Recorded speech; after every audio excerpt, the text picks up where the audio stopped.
Hi there, Mr. Sutton here, bringing you the AB Calculus Chapter 6 Quiz 2 Extra Practice Solutions on motion and accumulation rate-in, rate-out problems. For this problem, we have a car traveling on a straight road, and between times 0 and 24 seconds, the car's velocity in meters per second is given by this piecewise linear graph above here. So all we have to do on this problem is find the integral from 0 to 24 of v of t dt, and then basically explain what we just did. So to find this integral, since I already have a graph of it, I just need to essentially find the area under the curve. So I have two areas. I have a trapezoid area between 0 and 24, and then I have this triangle area that's underneath the t-axis from time 20 to 24. So for the first curve here, this is going to be an area of, let's see, we have a base of 20 plus a base of 12 all over 2 times a height of 20. So there's our trapezoid. And now for this triangle here, we're going to have 1/2 base times height. So 1/2, this will be 1/2 of 4 times a height of 5. But because this is underneath the axis, this is going to be negative area. So we're going to subtract 1/2 times 4 times 5. And this is going to give us a grand total of, well, let's see here. We've got 20 over 2 is 10. So that's 10 times 32 is 320. But we're subtracting 10 from that. So that's going to be a grand total of 310. Now, what did we just find? So this is going to represent, this integral represents the displacement, since we're just taking the integral of velocity. This is going to be the displacement of our car in meters from the time interval from 0 to 24 seconds. And you need every piece of this, what it is, displacement, the units, and also the time element to get full credit here.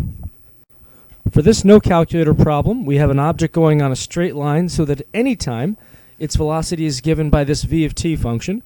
We want to know the distance traveled by the object from time 0 to the first time it stops.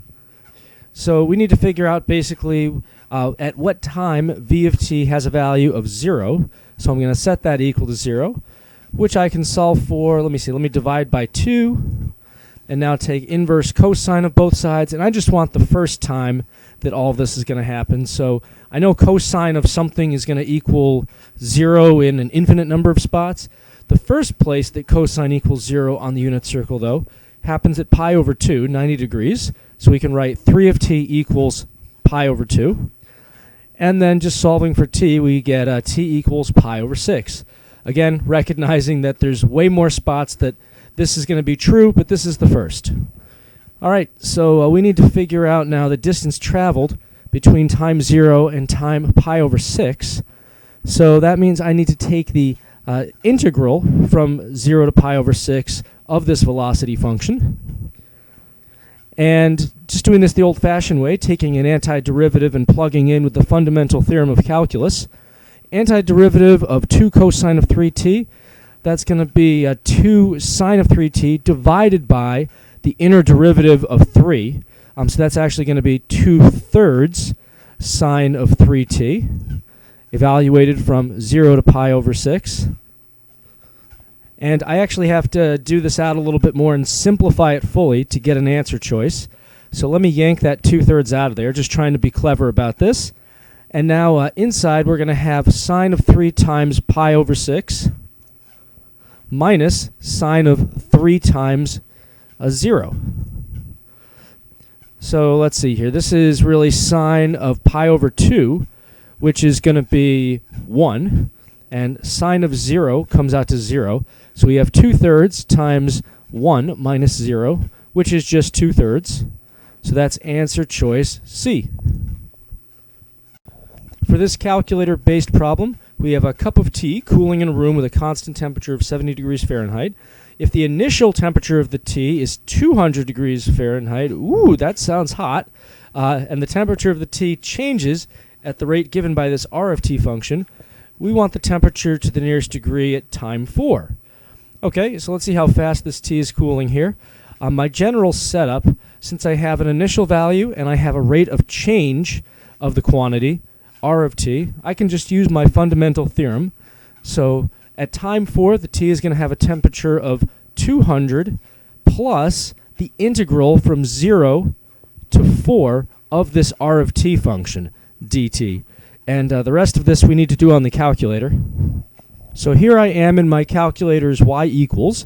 Just to make this a little cleaner, I'm going to take this r of t function and enter it in as y1, just so I don't have to have quite so much bulkiness when I write out this expression down here. So let me quit out of there now, and I'll do 200 plus the integral, so math 9, from 0 to 4 of, and I want to do r of t dt, so this is going to be alpha trace y1, and then put a dx there, press enter, comes out to about 175 degrees Fahrenheit. So that's going to be answer choice A. We have on this problem a particle moving along a straight line with a position given by s of t, a velocity of v of t, and an acceleration of a of t. So they're not being very specific on this one. They do want an expression for the average velocity of the particle, though, on the interval from 2 to 8. So this is kind of a more conceptual sort of problem. So our general average value setup, we're going to have 1 over the interval length, so 1 over 8 minus 2, times the integral over that interval, so integral from 2 to 8, of whatever we're trying to average. In this case, that's velocity, so that would be v of t dt that we put in there. So we could write 1 over 6 then, times the integral from 2 to 8 of velocity. And the problem is that's not one of the answer choices. The only integral choices they give us involve the acceleration and the position. This is average acceleration and average position, but that doesn't help us out here. So that means we need to go a little bit further with this. So what we could do, I mean, obviously make this a 1 over 6 out in front, but we need to use the fundamental theorem and take the antiderivative of velocity and then plug 8 and 2 into it. So what is the antiderivative of velocity? Well, since velocity is really just s prime, the antiderivative is just going to be s, evaluated from 2 to 8. So this setup right here. So this is really just going to be s of 8 minus s of 2, and I guess you could write all of that over 6 if you wanted to, which is going to end up giving us answer choice C. For this one, the rate of change of the altitude of a hot air balloon is given by this r of t function between times 0 and 8. We want to know which expression gives the change in altitude of the balloon during the time the altitude is decreasing. Okay, so if I want to know the change in altitude, that's going to be the integral of r of t over some interval, which they basically have 3 answer choices that gives us that, choices A, B, and C. We just need to figure out the interval. So let's go ahead, since this is a calculator problem, and we're going to graph this thing out and see where our altitude is decreasing. So specifically, I want to see where r of t is less than 0 on the calculator. To start this process, I've entered the r of t function as y1, and I'm going to graph this on the window from 0 to 8 because that's what they said in the problem. And we'll just do a zoom fit, zoom 0, and see how that works out. So here we go. And let's see, there's some spots where it looks like r of t is negative, but it's kind of hard to tell. So I'm going to zoom in a little bit more. I'm going to change my window. It looks like from 0 to 4 would probably be a better window to use. So let me do 0 to 4. And let me do a zoom 0 again. So now we can get a better look at what's going on. And we see that this thing is going to be negative between these 2 spots right here. So let's figure out what those are. So to find the first one here, let me do second trace, 0. And let's see here. So we've got 1 to the left, press enter again to the right, enter one more time. That's about 1.5720 and some change here. So here was my initial graph that wasn't very helpful. Here was my more zoomed in window, and we said 1.572 was the beginning of this decreasing interval, this interval where r of t was less than 0. So let's keep going then, and let's find the end of this interval. So second trace 0. Move my spider over to the second X crossing. Press enter to the left, enter again to the right, enter one more time, and we've got 3.5141. So 3.514 then if I round off to 3 decimals. So this is the interval on which R of t is negative, which means this is the interval on which R is going to be decreasing. So then our change in altitude over this interval is just going to be the integral from 1.572 to 3.514 of R of t dt. So that's going to end up being answer choice A. For this calculator-based free response problem, we have a particle moving along the x-axis with a velocity given by this v of t function, and we're told at time 0 particle is at position x equals 1. Our task here is to find the acceleration of the particle at time 2, and we want to know if the speed of the particle is increasing and why or why not. So acceleration is just going to be the derivative of velocity. So acceleration at 2, a of 2, is really just v prime of 2. Since we already have the v function defined up here, I can just take its derivative without actually showing you what the algebraic version of this derivative is. I can just plug the velocity in my calculator and use the derivative function on it without showing you what a of t looks like. So let me go ahead and do that. So to start this process, I'm actually going to enter my velocity formula as y1. I feel like I'm going to need it a few more times.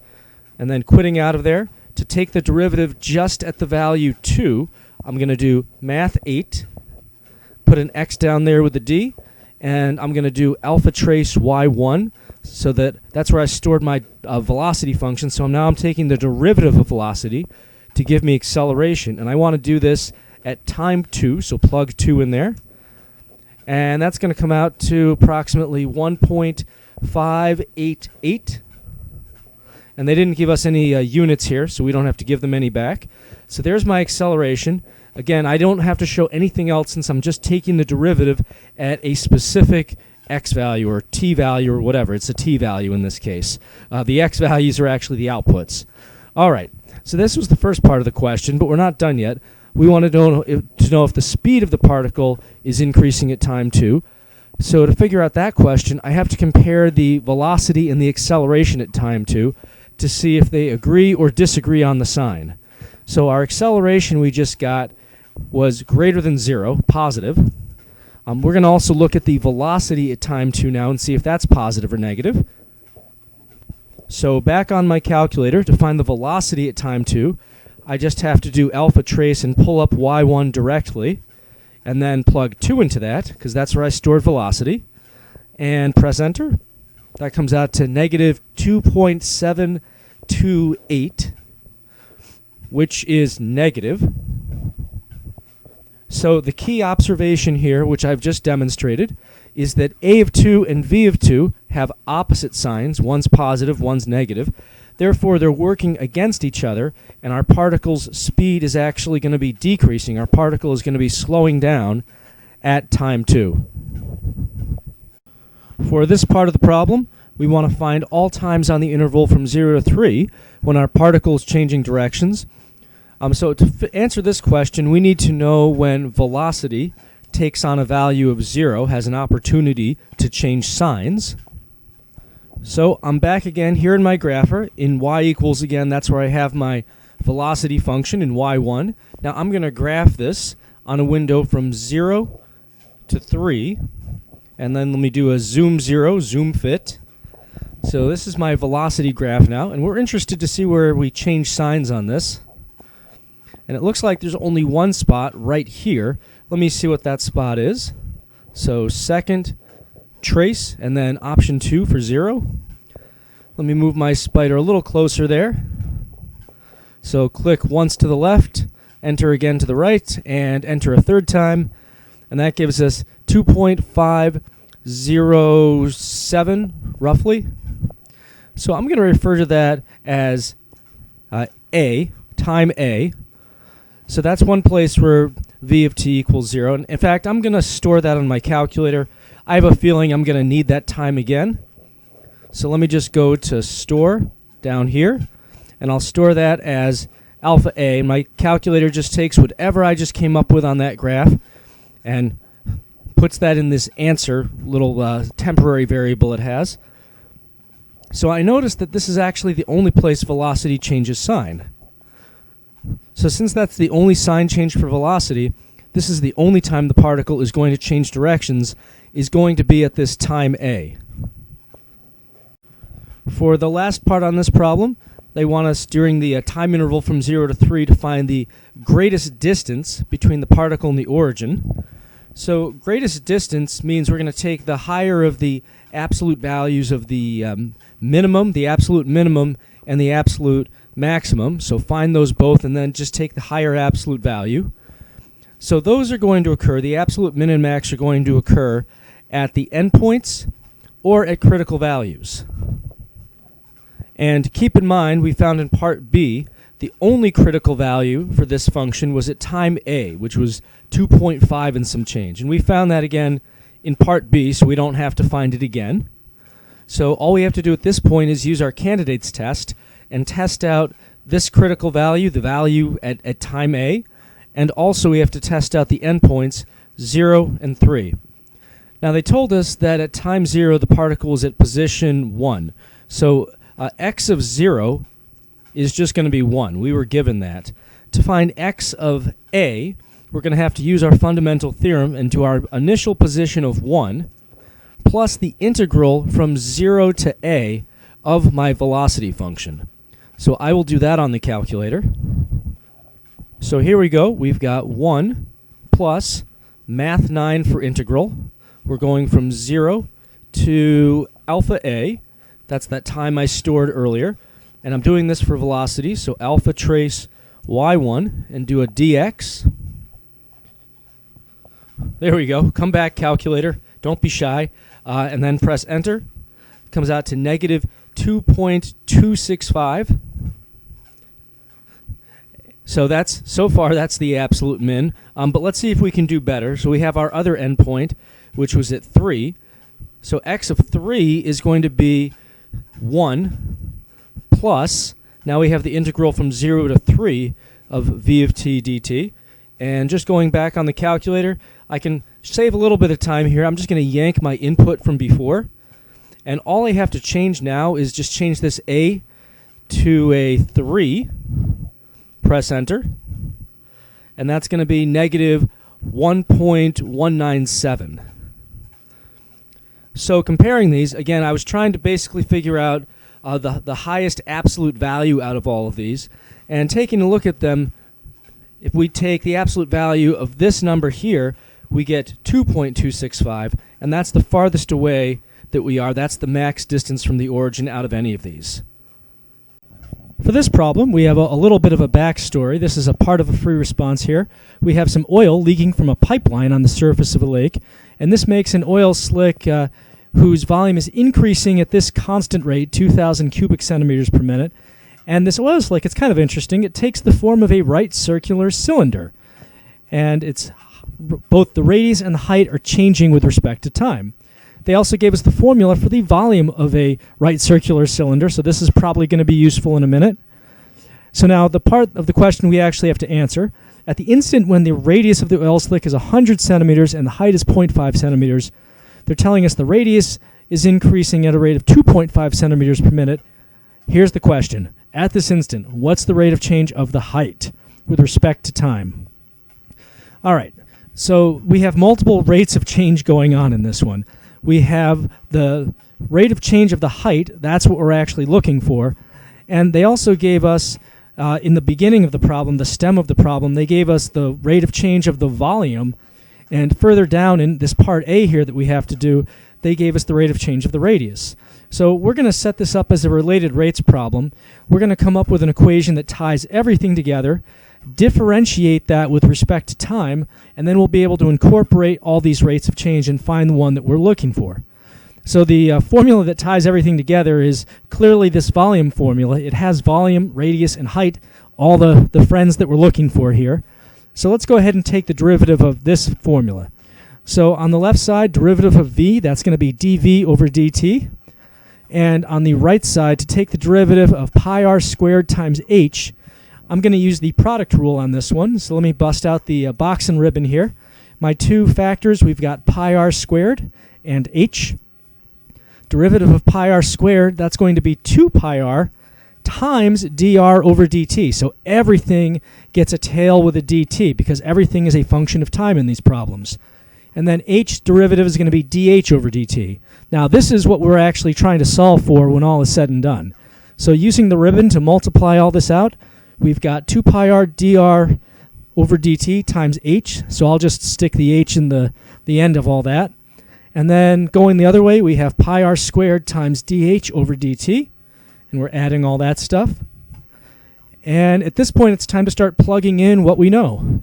So again, we're solving for dh over dt. That's the only thing that we don't have to plug anything in for at this point. So dv over dt, what's that going to be? Well, in the beginning of the problem, they said that our volume was increasing at a rate of 2,000. So that's 2,000 out there. R, well, they said the instant when the oil slick is 100 centimeters, the radius of the oil slick. So that's 100 for R. And dr over dt, that's the rate of change of the radius. They said that was increasing, constant rate of 2.5, so that's positive 2.5 for dr over dt. And then finally, h, the height at this exact time, that's the 0.5 that they mentioned right here. So we'll throw that in as well. And we have another term here. We have pi r squared dh over dt. Again, r was 100, so let's throw that in there as well. And at this point, we're going to go ahead and solve for dh over dt. So let me clean things up a little bit first. This whole expression here, well, let's see, 0.5 times 100 would be 50. 50 times 2 pi is going to be 100 pi. Times 2.5 would be 250 pi. So we have 2,000 equals 250 pi. Over here, this is going to be 10,000 pi dh over dt. So solving for dh over dt, let's go ahead and subtract 250 pi from both sides. And then we can divide everything by 10,000 pi. And we could just leave it like that and put some units on it and call it a day. Or we can go to the calculator, which I will do now. So plugging all that in my fancy fraction form here, that comes out to 0.039 if I round it off. Now, what's the units going to be on this? Because that's what they really care about, along with something numerically equivalent to the answer. Well, since I'm estimating or getting the rate of change for the height, dh over dt, height is measured in centimeters, time is measured in minutes, so this is going to be centimeters per minute to go with our 0.039. For this part of the problem, we have a recovery device that arrives on the scene and begins removing oil. Yay! The rate at which oil is removed is given by R of t equals 400 times radical t. This is also in cubic centimeters per minute. And t, this is interesting, t is the time in minutes since the device began working. So t down here for this part isn't necessarily the same t as you might have up in the original part of the problem. So if we have oil continuing to leak at that initial rate of 2,000 cubic centimeters per minute, we want to find the time in this part at which the oil slick reaches its maximum volume with justification. So to start all of this off, I'm going to define a new function to represent the volume of the oil since the recovery device arrived. I don't really feel comfortable using V from up here because the recovery device wasn't around then, and the time seems like it was kind of different. So I'm just going to start fresh, and I'm going to define O of t as the volume of the oil with the recovery device. Okay, so in order to figure out then the maximum volume, I'm trying to maximize O, so I need to find critical values of O. So let me write O prime. Now O prime is just going to be the rate at which oil is leaking minus the rate at which oil is being recovered.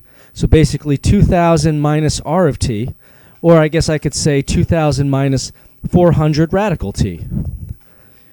So the critical values, these are only going to happen, the only ones we care about are going to be for positive t values, so we don't have to worry about square rooting negatives. I want to figure out then where this has a value of 0. That'll give me some critical values. And I could solve this on the calculator. This is a calculator problem. But this one would probably be faster just to solve by hand. If I factor out a 400, that leaves me with 5 minus radical t, all of that equaling 0. And, well, what would I have to subtract from 5 to get 0? Well, 5 minus 5 would work, so that means we need to take the square root of 25. So t equals 25 then is our only critical value out of this bunch. And I want to see if this critical value is a min or a max. So to do that, I'm going to do O double prime of 25. I'm going to use my second derivative test. And since I already have defined O prime, I can take the derivative of that at a specific value without actually defining O double prime algebraically. So let me just do that on the calculator. The first thing I'm going to do is go to my y equals, and in y1, this is O prime right here that I've put in there. So quitting out now, I'm going to do math 8 for derivative, put an x next to the d. I'm going to do alpha trace and then y1. I'm going to put that in there for the O prime that I'm taking the derivative of, and I want to do this at 25. So now this is O double prime I'm finding on the calculator, and this comes out to negative 40. Significantly, that is negative. That means that this critical value I found here is going to be a local max for the O function. Now, note again that 25 was our only critical value. There were no other critical values. That means then that this local max is also going to be the absolute max. So O reaches its maximum volume at time 25 minutes. For this last problem part, they say by the time the recovery device began removing oil, 6,000 cubic centimeters of oil had already leaked. Write, but don't evaluate an expression with an integral that gives the volume of the oil at the time found in part B. Well, remember from part B that we found the oil was at a max at time 25. Also remember from part B, O prime was defined as 2,000 minus 400 radical t. So now to find the oil at time 25, O of 25 in other words, I just have the 6,000 cubic centimeters that we started with, or 60,000 I should say, 60,000 plus, now I have to take an integral to find how much my oil volume changed from time 0 to 25. I need the integral from 0 to 25 of this rate of change of the oil, O prime of t dt. And this integral expression will give me my volume at time 25.